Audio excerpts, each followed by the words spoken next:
मैं बचपन से भूत प्रेत की कहानियों में बहुत ही आनंद लेता था, खास करके जिन जिन्नात की कहानियों पर। मैं आश्चर्य में पड़ जाता था कि जिन जिन्नात तो बहुत पैसे वाले लोग होते हैं, लोगों को अमीर बना देते हैं, गरीब आदमी को धनवान बना देते हैं। मैं बहुत ही प्रभावित रहा करता था बचपन से, और वैसे ही जब मैं बड़ा हो गया तब भी मुझे लगता था कि काश मुझे कोई जिन जिन्नात मिल जाता, काश मुझे भी कोई जिन जिन्नात मिल जाता तो मेरी भी दिन दुनिया बदल जाती, मैं भी अमीर बन जाता। लेकिन ये सब ख्याली दिमाग का खेल होता है। मैं जब बाद में इन चीज़ों पर गौर करने लगा ना, तब मुझे आया कि नहीं, ऐसा सच नहीं होता है। ये सब किस्से कहानियाँ हैं, सुनने सुनाने में बहुत ही आनंद आता है, लेकिन रियलिटी में ऐसा कुछ होता नहीं है। धीरे धीरे इन बातों पर मैं विश्वास अब एकदम बंद कर दिया, विश्वास करता ही नहीं। अब मैं दिमाग से इन बातों को निकाल दिया था कि नहीं, ये वास्तव में सच्चाई में होते नहीं है। अगर सच्चाई में होते तो अभी तक मुझे क्यों नहीं दिखाई दिए। मैं तो उनको बुलाता था कि आओ भाई, हमारी भी घर में आ जाओ, हमारे घर में बहुत तरह से पकवान बनता है, आप लोगों को पसंद आएगा। लेकिन कोई भी जिन जिन्नात हमारे घर में नहीं आया। तब मुझे लगने लगा कि नहीं, ये सब बेकार की बातें हैं, इन पचड़ों में कभी फंसना भी नहीं चाहिए, झूठ मूठ की बातें। मैं जवान हो चुका था, मेरे जो पिताजी थे वो रिटायर हो चुके थे, और उन टाइम में गुरुग्राम में मैं आ चुका था। साल था 2010 का। वहीं पर मैं काम धंधा में लग चुका था। मेरे जो पिता थे ना, वो भी काम से रिटायरमेंट अब उनका हो चुका था। हमारे लिए, अपने लिए एक घर गुरुग्राम में ही ले लेते हैं।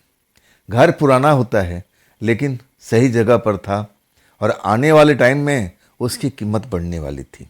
मेरे जो पिता है ना, बहुत दूर के सोचा करते थे। वो घर देख करके मुझे पसंद नहीं आया था। मैं अपने पिता को बोलने लगा कि पिताजी, आप इसमें क्यों पैसा लगा रही हो, ये घर देखो ना किस कंडीशन में है। तब पिताजी कहने लगे, कुछ साल तक रुक जा, देख ये घर डबल पैसा देगा, तू दूर को सोचा कर जैसे मैं सोचता हूँ। अब पिता के आगे तो मेरी कुछ चलती नहीं थी। आखिरकार हम उसी घर में रहने लगे थे, साफ सफाई करके। और पिताजी अब रिटायरमेंट हो गए थे तो गांव भी चले जाते थे। हमारा गांव था उत्तर प्रदेश के कानपुर के पास में। अब उनका जो ज़्यादातर अधिकतर समय उनका गांव में ही व्यतीत होता था। अब कभी कभी वो आ जाते थे हमारे पास में शहर में 2-4 दिन 5 दिन मम्मी के साथ में, और फिर घूमते थे फिरते थे, फिर अपने गांव लौट जाते थे। मैं जवान हो चुका था, मैं नौकरी कर रहा था। मेरे लिए लड़की की तलाश कर रहे थे शादी करने के लिए, लेकिन मैं उस टाइम करना नहीं चाहता था। मैं चाहता था कि मैं भी अपने पैरों पर खड़ा हो जाऊं, मैं ऐसा बन जाऊं कि अब मैं क्या बताऊं, मेरे कितने बड़े बड़े सपने थे। लेकिन सब जो सपने थे ना, वो टूटते हुए, धराशायी होते हुए नजर आ रहे थे। मैं ना जाने ऐसे ऐसे सपने देखा था कि मैं बहुत बड़ा अफसर बन जाऊंगा, मैं इतना पैसा कमाऊंगा, मेरे पास में अब गाड़ियों की लाइन लगेगी, बड़ा सा बंगला होगा। मेरे ख्वाब थे जो बिल्कुल बिखर चुके थे। हकीकत में मैं एक नौकरी करता था, नौकरी में मुझे एक सैलरी मिलती थी, और उस सैलरी से मैं खुश नहीं था। मैं बिल्कुल अपने आप पर नाराज रहता था। मैं कहता था कि काश मैं भी अमीर होता, मैं भी अमीर होता, मेरे पास में बढ़िया सा बंगला होता, कार होता। लेकिन ये सब ख्याली पुलाव था, इसमें कोई दम नहीं था। हकीकत मुझे पता था कि देखो, मैं सुबह 9 से 5 की ड्यूटी करूँगा और तभी मैं पैसा कमा सकता हूँ। मैं उसी में अपने आप को संतुष्ट करने में लग चुका था। इसके बाद जो हमारे परिवार जो कानपुर में रहा करते थे, मेरे लिए लड़की देख रहे थे, उनको लड़की भी पसंद आ गई थी। और फिर मुझे बुलाया गया। लड़का लड़की अब भी एक तरह से देखा देखी हुआ। लड़की सुंदर थी, पढ़ी लिखी थी, मुझे भी पसंद आ गई। इसके बाद चट मंगनी पट ब्याह वाला काम हो गया। मैं कुछ दिनों तक तो अपने गांव में रहा, और इसके बाद मैं शहर आ जाता हूँ अकेले ही, पत्नी गांव पर। अब हमारा पूरा परिवार तो गांव में था, मैं अपना अकेले आ जाता हूँ। और इसके बाद 2 ही महीना बीता था तो मेरी पत्नी मेरे मम्मी पापा के साथ आ धमकती है। पुराने घर में उस घर को कंडीशन देख करके शायद उसको भी लग रहा था कि शहर में हमारा चमकता हुआ मकान होगा, हमारे पास बड़ी बड़ी गाड़ियाँ होगी। गाड़ी भी थी हमारे पास में, लेकिन पुरानी गाड़ी थी। मैं नए गाड़ी खरीदने का सोच काफ़ी दिनों से रहा था, लेकिन मेरे पास में बजट मिलता ही नहीं था कि मैं गाड़ी खरीद सकूं। मुझे लगने लगा कि आज शायद उसके अरमान भी मेरी तरफ बिखर गए होंगे। उसने भी सोचा होगा कि मेरा पति शहर में कमाता है, कोई बड़ा अफसर होगा, अब घर घर है कोठी की तरह होगा, कार है तो चमचमाती हुई कार होगी, लेकिन जब आ जाती है सब कुछ देख लेती है, तब शायद उसका भी दिल टूट गया होगा कि मेरा पति तो नॉर्मल एक ऑफिस में काम करता है, पुरानी गाड़ी से आता है जाता है, बस यही हमारी दुनिया है। लेकिन मेरे जो पिता थे मम्मी थे कुछ दिन रुकते हैं और इसके बाद वो लोग चले जाते हैं। मैं उनसे कहता हूँ जाने से पहले, मेरी पत्नी यहीं पर रहेगी क्या, आप लोग लेके नहीं जाओगे? तब मेरे पापा कहते हैं, अरे बेटा शादी किसके लिए किया है, हम लोग के साथ में रखने के लिए। वो मुझे बहुत सारा लेक्चर देते हैं और कहते हैं अब तुम्हारी जिम्मेदारी है भाई, तुम अब इसकी देख रेख करो, ये तुम्हारी देख रेख करेगी, अब हम तो हैं, कभी आएंगे कभी जाएंगे। अब इसके बाद वो लोग गांव निकल जाते हैं। सच कहूँ ना, मेरी पत्नी पढ़ी लिखी थी, समझदार थी, अब बहुत ही सुंदर थी। जैसा मैं सोचता था बिल्कुल वैसे ही थी। अच्छे कपड़े लत्ते पहन लेती थी ना, तो किसी फिल्मी हीरोइन से कम नहीं लगती थी। कभी कभी हम अपने कार में जब छुट्टी होता था, छुट्टी के दिन, तो हम अपने पुराने कार में घूमने फिरने के लिए चले जाते थे। मुझे बहुत अच्छा लगता था, अफसोस भी होता था। मुझे लगता था कि काश मेरे पास में नई कार होती, तब उसका मज़ा आनंद अलग ही होता। लेकिन अब हो क्या सकता था, जो भी था हम उसी में काम चला रहे थे। मेरी पत्नी भी खुश रहने लगी, मैं भी अब खुश था, तो कोई दिक्कत परेशानी कोई अनबन तो हमारे बीच में थी ही नहीं। धीरे धीरे टाइम बीतता जा रहा था और आखिरकार 6 महीना पूरा हो चुका था मेरी पत्नी को मेरे साथ में रहते हुए। एक दोस्त के पार्टी में मैं जाता हूँ। मैं अपने पत्नी को लेकर जाना नहीं चाहता था कि थोड़ा दूर का सफ़र था। मैं उसको मना कर देता हूँ कि देखो मैं तो जा रहा हूँ, मेरे दोस्त के पार्टी है और लेट भी हो जाएगी और शहर से दूर जाना है मुझे, इसलिए मैं आपको लेकर नहीं जा रहा हूँ। तो आप अपने अपने आप को संभाल कर रखना, घर में दरवाज़ा बंद रखना, खिड़की बंद रखना, जैसे आम इंसान बोलता है अपने पत्नी को, मैं भी बोल करके और जाने लगता हूँ। पत्नी का चेहरा उदास हो जाता है।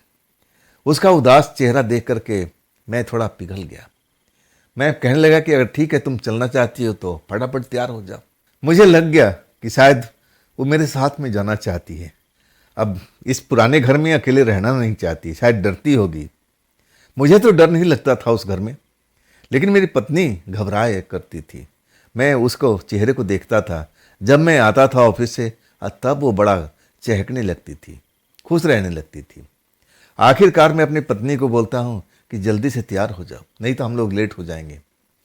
जल्दी जल्दी तैयार हो करके आप फिर हमारे कार में आके बैठ जाती। मैं दोनों आपस में बात करते हुए और अपने दोस्त के घर निकल जाते हैं। जाने में तो सही टाइम था, 9 बजे हम लोग घर से निकले थे और करीब 10:30 के आसपास जब तक पार्टी रौनक पे आ गई थी हम पहुंच जाते हैं। पार्टी की चहल पहल देख करके मेरी पत्नी भी खुश थी। बहुत सारे औरतें और लड़कियां आई हुई थी, एक से एक बढ़िया कपड़ा पहन करके। अब इसके बाद हम लोग भी पार्टी में घुल मिल जाते हैं, पता ही नहीं चलता समय का, खाते पीते समय गुजरता जाता है। 12:30 हो गया था और तब मैं अपनी पत्नी से कहता हूँ चलने का इरादा नहीं है क्या? तब कहती चलिए जी, अब खाना पीना तो हो ही चुका है। इसके बाद मैं और पत्नी अपनी कार के पास पहुंच जाते हैं। आगे मेरी पत्नी थी। जैसे ही कार के पास मेरी पत्नी पहुंचती, मैं तो थोड़ा पीछे ही था। मैं देखता हूं कि एक औरत मेरे कार के पास में खड़ी हुई थी। उस जगह पर अंधेरा था। अब पार्टी की औरत थी या कोई बाहर से थी, मेरे कार के पास में क्यों खड़ी थी, ये तो उस वक्त में समझ में नहीं आया। जब मेरी पत्नी वहाँ पर खड़ी हो गई, मैं भी पहुँच गया, तो औरत थी ना, वो अंधेरे के साइड में भाग गई थी। मैं समझा कि पार्टी वाली होगी, कोई उसका प्रेम और उनका चक्कर होगा, कोई लड़का इधर उधर होगा, किसी को याद कर रही होगी। मैं और मेरी पत्नी मुस्कुराते हुए अपनी गाड़ी में सवार हो जाते हैं। मामला हम दोनों को समझ में आ गई थी कि प्रेम उनका चक्कर है। एकांत चाहिए था तो एकांत में आकर के खड़े थे। लड़की तो थी, लड़का भी कहीं छुपा होगा। हम आपस में दोनों मजाक करते हुए अब फिर अपने घर की तरफ चल पड़ते हैं।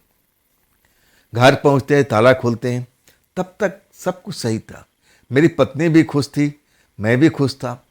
दरवाज़ा खोलते हैं और इसके बाद जो मेरी पत्नी है ना, खड़े खड़े उसको लगता है कि लहरा गई है, चक्कर आने लगा, सर पकड़ लेती है। मैं उसको पकड़ता नहीं ना तो शायद वो फर्श पर गिर जाती। मैं पूछता हूँ कि क्या हो गया तुम्हें, क्या हो गया? वो कुछ बोल नहीं रही थी। मुझे लगा कि इसको आराम की ज़रूरत है, कार में शायद इसको दिक्कत परेशानी हो गई है और कोई बड़ी बात नहीं। मैं उसको सहारा दे करके और अपने बेडरूम में ले जाता हूँ, बेडरूम में सुला देता हूँ और कहता हूँ हुआ क्या तुम्हें। मैं उसे सब कुछ पूछने लगता हूँ लेकिन वो शांत रहती है, आंखें बंद करके, और उसके चेहरे पर कई रंग आ रहे थे, कई रंग जा रहे थे। कभी कभी ऐसा लग रहा था कि तकलीफ में है और कभी कभी बिल्कुल शांत नजर आती थी। लेकिन मैं डरा हुआ था। मैं अब उसको बार बार आवाज़ दे रहा था पत्नी को, हुआ क्या, हुआ क्या, कुछ तो बताओ। क्या मैं तुम्हें डॉक्टर के पास ले चलूँ, मैं तुम्हें कहीं और ले चलूँ? लेकिन पत्नी कोई जवाब नहीं दे रही थी। मैं घबराया हुआ था, अब मैं करूँ तो क्या करूँ। तभी पत्नी की आंखें खुल जाती है। जब उसकी आंखें खोलती है ना तो छत की तरफ घूरती नजर आ रही थी। मैं उसके आंखों का रंग देखता हूँ ना तो एकदम मैं डर जाता हूँ। आंखें सुर्ख लाल तरह हो रही थी, जैसे नशे में कोई इंसान हो जाता है, और तब आंखें ऐसे नजर आती है। उसकी आंखों का रंग देख करके मैं सिहर जाता हूँ। पूछता हूँ कि क्या हो गया तुम्हारे, क्या हो गया, ये तुम्हारे आंखों का रंग क्यों बदल गया है? बात क्या, जब तक कुछ बताओगे नहीं तो मुझे पता कैसे चलेगा? क्या मैं तुम्हें हॉस्पिटल ले चलूँ, डॉक्टर के पास ले चलूँ? वो कुछ बोल नहीं रही थी, सीधा छत की तरफ घूर रही थी। मुझे लगा कि शायद पानी वाने की ज़रूरत है। अब मैं किचन की तरफ भागता हूँ, फ्रिज में से बोतल निकाल करके अब मैं लगभग दौड़ते हुए कमरे के अंदर प्रवेश करता हूँ। लेकिन जैसे ही प्रवेश करता हूँ ना, वो तो बिस्तर पर थी ही नहीं। बिस्तर से कब उठी और कहाँ चली गई, मैं तो सन्न रह गया था। कहाँ गई, कहाँ गई? मैं शोर करने लगा, कहाँ हो तुम, कहाँ हो तुम? मैं भाग के बाथरूम की तरफ जाता हूँ तो बाथरूम में भी नहीं थी। कहाँ गई, कहाँ गई? मैं शोर करता हुआ, चिल्लाता हुआ हर कमरे में ढूंढने लगता हूँ। हमारे पास में 3 कमरे थे, तीनों कमरे में मैं छानबीन कर लेता हूँ। मेरा दिल तेजी से धड़क रहा था। मेन गेट अंदर से बंद था, जैसे मैंने बंद करके आया था वैसे ही थी। तो मेरी पत्नी कहाँ गई, मेरी पत्नी कहाँ गई? मैं तो लगभग कहूँ ना तो मैं इतना परेशान हो गया था कि रोने का मन कर रहा था। आखिर मैं करूँ तो क्या करूँ, कहाँ जाके छुप गई? तब मुझे ध्यान आया कि अरे सीढ़ी के पास में वो छोटा सा स्टोर रूम है, कहीं वहाँ तो नहीं है। मैं आईडीए से जाता हूँ, मैं देखता हूँ कि बाहर से जो कुंडी लगी होती थी वो खुली हुई है। मुझे पता चल जाता है कि शायद इसमें है, इसमें क्या कर रही है। मैं जब जोर से दरवाजे को खींचता हूँ ना तो जैसे अंदर से कोई उस दरवाजे को पकड़ रखा हो। मैं जितना ताकत लगा रहा हूँ तो उतना ताकत अंदर से लग रहा था। मैं अपनी पत्नी को आवाज़ दे रहा हूँ, ये सब क्या कर रही हो, कौन सा मजाक कर रही हो, अरे बाहर निकल जाओ, बाहर निकल जाओ। आखिरकार मैं अब दरवाज़ा खोलने में सफल हो जाता हूँ। तब मैं देखता हूँ कि मेरी पत्नी जमीन पर बैठी हुई है। मैं उसको देख करके अब चीखने लगता हूँ, ये क्या मजाक कर रही तुम, क्या हो रहा है तुम्हारे साथ में, ऐसा क्यों गंदा मजाक कर रही हो? ये कोई छुपने की जगह है, ये कोई छुपने की जगह है, क्या चल रहा है तुम्हारे दिमाग में? मैं उसकी हाथ पकड़ करके अब खींचने की कोशिश करता हूँ, तभी ऐसा मुझे पछाड़ देती है, हाथों से ऐसा मुझे धकेलती है कि मैं तो जमीन पर जा गिरता हूँ। वो छुई मुई सी लड़की जो मेरी पत्नी थी, उसमें तो बला की ताकत आ गई थी। उसकी ताकत से मैं जो अंदाज़ा लगाता हूँ तो मेरे तो पूरा शरीर कांप जाता है। मैं फिर उठता हूँ, चोट लगी हुई है लेकिन मैं परवाह नहीं करता हूँ। फिर मैं कहता हूँ अपनी पत्नी से, क्या मजाक चल रहा है? अरे अब चलो भी, तुमने बहुत सारा मजाक कर लिया, मैं तब से परेशान हुआ पड़ा हूँ। हाथ पकड़ता हूँ और हाथ पकड़ता हूँ तो उठ जाती है आराम से। मैं उसको लेके आता हूँ, पलंग पर बिठा देता हूँ, बैठ भी जाती है। लेकिन वो मेरी से आंखें नहीं मिला रही थी, इधर उधर देखे जा रही थी और अभी भी उसकी आंखों का रंग जो बदला नहीं था, वैसे मुझे सुर्ख लाल नशे की तरह दिखाई दे रहा था। मैं कहूँ ना, मैं तो रोने वाली हालात में पहुंच गया था। मैं बार बार कह रहा था कि यार कुछ तो बोलो, क्या हुआ है, तुम कहो तो मैं घर पर फ़ोन लगाऊं, अपने मम्मी पापा को लगाऊं या तुम्हारे मम्मी पापा का लगाऊं। तुम किसी से बात करना पसंद करोगी या फिर मैं कहो तो मैं तुम्हें डॉक्टर के पास ले चलूं। कुछ तो तकलीफ होगा जिससे तुम परेशानी में हो, कुछ तो बताओगी। लेकिन वो तो जैसे अपना मुंह सील रखा था, कुछ भी जवाब नहीं दे रही थी। बस इधर उधर कभी छत को देखना, कभी दाएं कभी बाएं। अब मेरे से तो आंख बिल्कुल नहीं मिलाती थी। मुझे उस टाइम में ऐसा कोई संदेह नहीं हुआ था मेरी पत्नी के साथ कुछ गड़बड़ हो चुका है, लेकिन गड़बड़ क्या हुआ है मुझे जरा भी संदेह नहीं था। मैं भूत प्रेत को बिल्कुल मानना ही छोड़ दिया था, तो मुझे इन चीज़ों पर बिल्कुल, मैं कहूँ ना कि ख्याल भी नहीं गया था कि ऐसा भी हो सकता है। बड़ी मुश्किल से मैं उसको सुलाने की कोशिश करता हूँ और फिर वो आंखें बंद करके गहरी नींद में सो भी जाती है। मुझे लगा कि कुछ देर आराम कर लेगी ना, तो शायद थकावट की वजह से हुआ है, ये पार्टी में गई है और ना जाने, अब एक तरह से कहूँ ना कि नए नए वहाँ पर लोग आए थे और क्या हो गया इसको, कुछ पल्ले पड़े तब ना। और इसके बाद मैं भी उसके साथ में लेट जाता हूँ, लेकिन मैं सोता नहीं हूँ, जगे रहता हूँ। मैं बार बार उसके सर पर हाथ फेर के देखता हूँ कहीं बुखार उखार ऐसा कुछ तो नहीं है, लेकिन शरीर पूरा पूरा का पूरा ठंडा था। और तब मुझे भी झपकी आ जाती है। और जब झपकी आ जाती है ना, और इसके बाद मुझे तो होश नहीं रहता। लेकिन जब मेरे सीने पर कोई बोझ आ जाता है, मेरी सांस रुकने लगती है, और तब मेरी आंख खुल जाती है। जब आंख खुलती है ना, तो मेरी पत्नी सीने पर सवार थी और वही आंखों का रंग बड़ा बड़ा बिल्कुल डरावना सा दिख रहा था और वो मेरा गला घोटने की कोशिश कर रही थी। सच कहूँ ना, मैं तो एकदम डर गया था। उसका वो रूप देख करके वो क्यों मुझे गला घोंट रही थी, मैं तो घबरा गया था। मैं उसको धक्का देने लगता हूँ, लेकिन उसके शरीर में बला की ताकत आ गई थी। कैसे कैसे मैं अब उन हाथों को मैं अलग किया था जिससे वो गला घोंट रही थी। मुझे गुस्सा आ गया था। मैं कहने लगा, ये क्या बदतमीजी चल रही है, मैं जब से पार्टी से लौटा हूँ और तुम नौटंकी पर नौटंकी करते जा रही हो।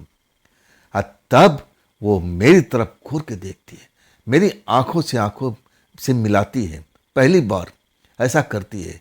उसकी आंखों का जो मैं हालात देखता हूँ ना, बड़ी बड़ी आंखें, उसमें लाल लाल डोरे दिखाई दे रहे थे। मैं एकदम घबरा जाता हूँ। मैं उसी टाइम समझने की कोशिश कर रहा था कि आखिर इसको हुआ क्या है। कहीं ऊपरी हवा, भूत प्रेत जिसको मैं विश्वास नहीं करता, क्या इसको कुछ ऐसा ही हवा लग गई है क्या। मैं कांप जाता हूँ और आखिरकार मैं अपनी पत्नी को तो काबू में कर लेता हूँ, लेकिन फिर वो बेहोशी की दुनिया में चली जाती है। बिल्कुल आंख बंद हो जाता है, ऐसा लगता है कि बेहोश हो चुकी है। मैं उसको जगाने की कोशिश करता हूँ, होश मिलाने की कोशिश करता हूँ, लेकिन होश में नहीं आती। और तब मुझे अपने गांव पर फ़ोन मिलाना पड़ता है। मैं अपने पिताजी को रात में ही फ़ोन मिलाता हूँ, पूरी कहानी बता देता हूँ, तो पिताजी भी घबरा जाते हैं। कहते, तू उसको लेके रात में क्यों गया था, क्यों गया था। मैं अब क्या बताऊँ। अरे भाई, मैं शहर में रहता हूँ और मैं पार्टी में गया था, इसमें मैं कौन सा गुनाह कर लिया था। यहाँ तो अक्सर ऐसा चलता रहता है। मैं तो कुछ बोले नहीं पाया था। और तब पिताजी कहने लगे कि तू शांत हो जा, मैं जैसे जैसे कर रहा हूँ ना, तू ऐसे वैसे काम करना, चिंता मत कर और घबरा मत, घबराने से काम और ख़राब हो जाएगा।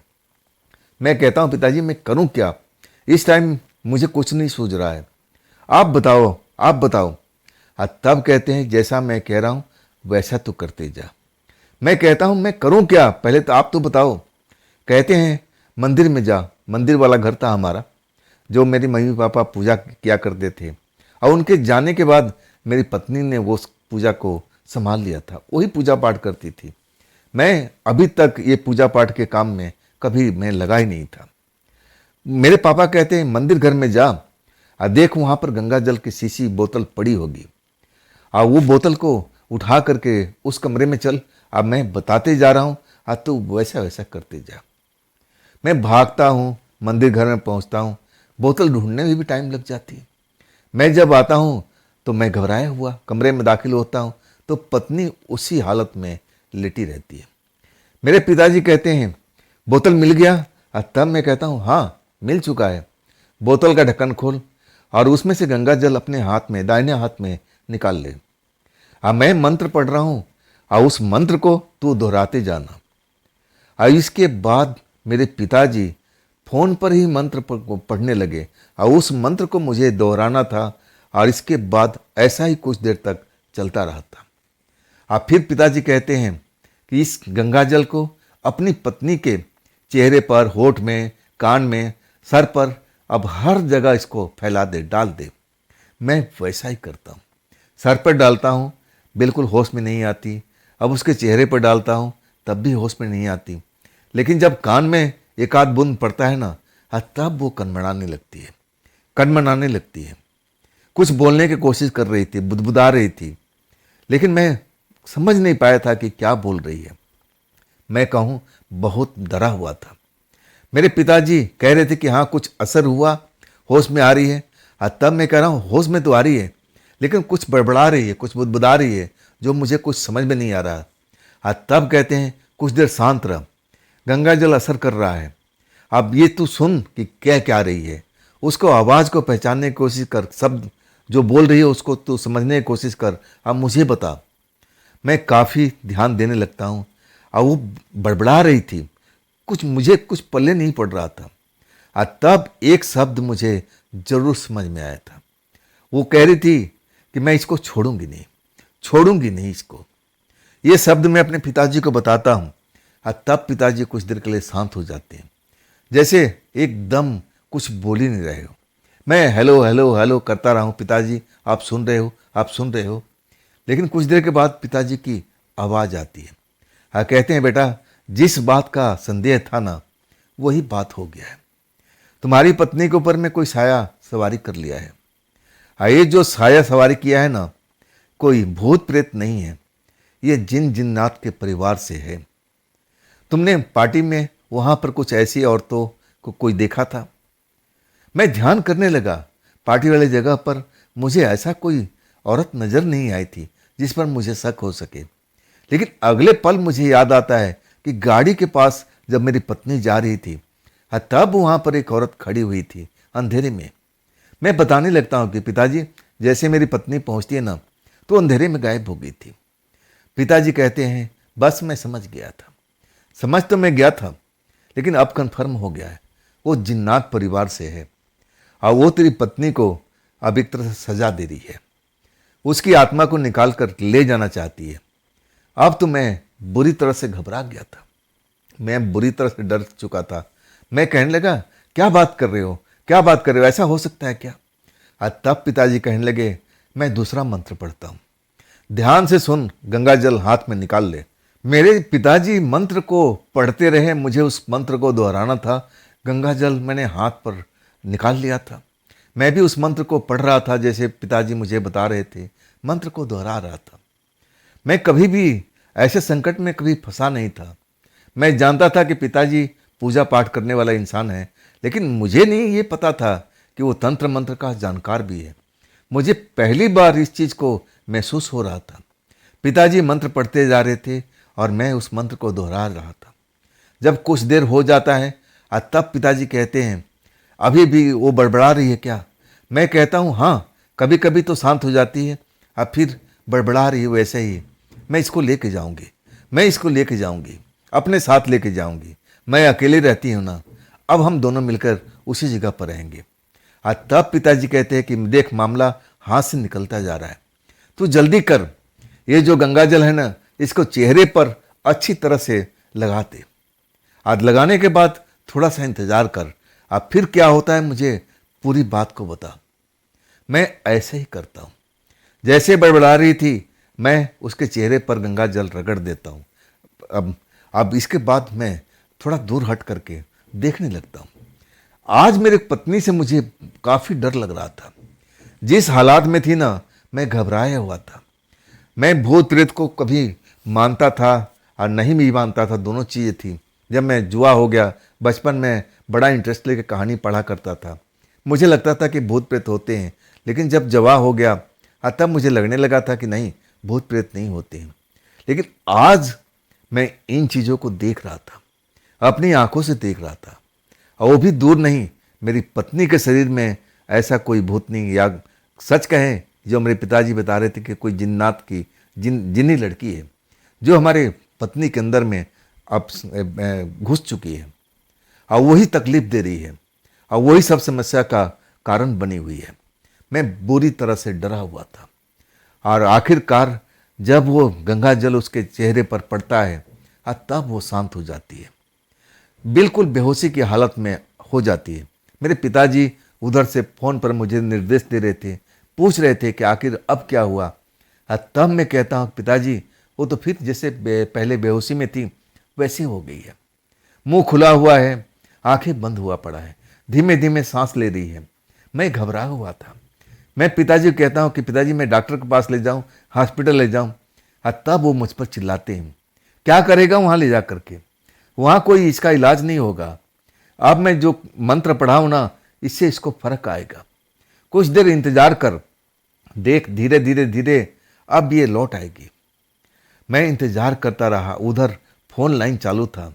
इसके बाद मेरी मम्मी में मुझसे बात करने लगती है, मुझे धमकाने लगती है, क्यों लेके गया था उस जगह पर, क्यों लेके गया था रात में, मैं तुम्हें मना किया था ना कि अपनी पत्नी को रात में पार्टी वार्टी में मत ले जाया कर। मेरी पत्नी जो माँ थी ना, मेरी पत्नी को भी समझाई थी, अब मुझे भी समझाई थी, लेकिन उस रात मैं ऐसा भूल ही कर बैठा था। जो मेरी माँ को कहना था मैं उसको मानता नहीं हूँ। अब तो माँ नाराज होना ही था। मैं चुपचाप अपनी माँ का डांट खाए जा रहा था। लगभग आधा पौना घंटा बीतता है और तब मेरी पत्नी आंखें खोल देती है। अब उसका आंखों का रंग ऐसा नहीं था। वो मुझे देखे कहती है, मुझे क्या हुआ है, मुझे क्या हुआ है, मेरा पूरा ये चेहरा गिला गिला क्यों हुआ पड़ा है, क्या हुआ था मेरे साथ में। तब मैं थोड़ा अपने आप को शांत अनुभव करता हूँ। मुझे लगता है कि मेरी पत्नी लौट आई है, मेरी पत्नी यही है। मैं अपने पत्नी के पास पहुँचता हूँ, कहता हूँ कैसे अब महसूस कर रही हो, क्या लग रहा है। मैं अंदर से डरा हुआ था, लेकिन पत्नी कहती है मुझे तो कुछ नहीं हुआ है। मुझे हुआ क्या था, मैं तो आपसे सवाल पूछ रही हूँ। तब उधर से पापा की आवाज़ आ रही है, बात करा, बहू से बात करा। मैं फ़ोन का स्पीकर ऑन कर देता हूँ और कहता हूँ पापा जी हैं लाइन पर, बात करो। तब मेरे पापा जी सवाल पूछने लगते हैं, बेटी कैसा महसूस कर रही हो, शरीर भारी भारी है क्या, तबीयत कुछ बिगड़ा सा लग रहा है क्या, या सही है क्या। तब मेरी पत्नी है पापा जी को सब कुछ बताने लगती है कि नहीं पापा जी मैं तो बिल्कुल ठीक ठाक हूँ, मुझे हुआ क्या था मुझे कुछ समझ में नहीं आ रहा है। अब मेरे को तो ये पूरी तरह से शरीर को गिला कर रखे हैं, क्या हुआ था मुझे। तब कहते हैं बेटे को फ़ोन दो। मैं तो पास में ही खड़ा था, स्पीकर से आवाज़ आ रही थी, मुझे इशारा मिल गया था कि स्पीकर बंद करना है। इसके बाद स्पीकर बंद करता हूँ, तब मेरे पिताजी धीरे धीरे कान में बोलने लगते हैं, अच्छा हुआ कि जल्दी तूने मुझे फ़ोन कर दिया था, अगर ये रात भी रुक जाता ना तब समझ ले कि मामला बिगड़ जाता। अब फिर वो आसानी से इसका शरीर छोड़ के जाने वाली नहीं थी, वो साथ में इसको लेके जाती। अब सब कुछ निपट गया है, लेकिन आगे से ध्यान रखना, तूने बहुत बड़ी गलती कर दी। रात के टाइम में अपनी पत्नी को 16 श्रृंगार करके ऊपर से खुशबू उशबू लगा करके तू अपनी गाड़ी में ले करके खुले बाल करके गया था। वो जो जिन्नात लड़की थी वो तेरी गाड़ी पर ही जब तेरी पत्नी उतर रही थी तब भी वहीं खड़ी थी, उसने देख लिया। अब वो तेरी पत्नी उसको पसंद आ गई थी, सहेली बनाना चाहती थी। देख ले इसका असर क्या हुआ। वाकई में पिताजी के बात में दम था, ऐसा ही तो किया था मेरी पत्नी ने। 16 श्रृंगार करके और एक तरह से खुशबू का शौकीन थी, खुशबू लगा करके खुले बाल करके गई थी। जो मेरे पिताजी कह रहे थे उसमें कोई भी मुझे कभी नज़र नहीं आ रही थी। आखिरकार मुझे मानना भी पड़ा कि हाँ भूत प्रेत भी अपनी जगह पर हैं, जिन जिन्नात भी अपनी जगह पर हैं। इसके बाद कहूँ ना, मैं कभी भी ऐसा गलती दोहराने की कोशिश नहीं करता था। मेरी पत्नी खुद ही मना कर देती कि नहीं जी आप भी नहीं जाओगे रात में, और ना मैं भी जाऊंगी, चलना है तो हम चलेंगे ना शाम के टाइम में और जल्दी से लौट आएंगे। वो जाती भी थी ना तो बिल्कुल सिंपल कपड़ा पहन करके, और खुले बाल तो कभी रखती भी नहीं थी। तो दोस्तों ये थी आज की कहानी रवि जी की भेजी हुई। कैसी लगी आपको ये कहानी? आप कमेंट में ज़रूर बताइएगा। अगर आपके पास भी ऐसी कोई कहानी है, कोई घटना है, कोई अपनी आप बीती है, तो आप मुझे ज़रूर शेयर कीजिएगा मेरे इंस्टाग्राम पर, मेरे व्हाट्सएप नंबर पर, मेरी मेल आईडी पर। दोस्तों, ये भी चैनल आप ही का है, जिसको भी अपना प्यार दीजिए, लाइक कीजिए, सब्सक्राइब कीजिए, अपने दोस्तों को शेयर कीजिए और हाइप वाले बटन को ज़रूर दबाइएगा। तो दोस्तों, फिर मिलते हैं जल्दी इसी चैनल पर। आप लोग अपना ख्याल रखिएगा। नमस्कार।